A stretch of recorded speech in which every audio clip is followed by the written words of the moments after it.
झालेला आहे। एवढ्या ज्येष्ठ मंत्र्यांचा संघर्ष आम्ही पाहिलेला आहे, परंतु त्यांना न्याय द्यायला हवा होता। मग काय सांगू त्याच्यावर?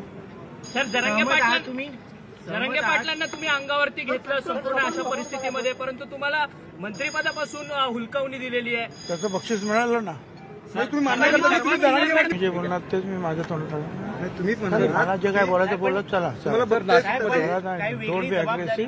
पक्षामध्ये सर नाशिकमध्ये आपल्या फार्म हाऊसवर नाशिक फार्म हाऊसवर भुजबळ फार्म हाऊसवर अनेक समजा परिस्थिती तुमचे समर्थक लोक गोळा होत आहेत महाराष्ट्रामध्ये। काय करू आता मी मी त्याच्यासाठी जातोय।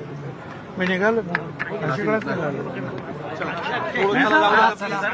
पण पक्षाकडनं काही वेगळी जबाबदारी वगैरे देण्यात येणार आहे? सिनियर नेते अजितदादांकडनं काही बोलण्यात आलं तुम्हाला डावल ना किती महत्वाचा किती पक्षामध्ये एक तर्फा चाललंय असं वाटतंय का?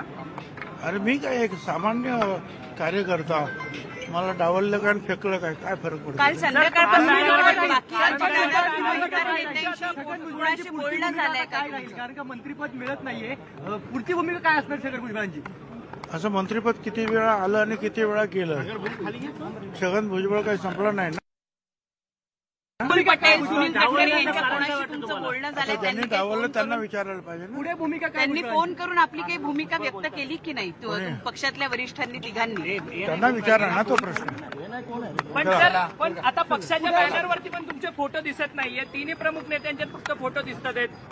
चांगली गोष्ट आहे। पुढे भूमिका काय राहील भुजबळ?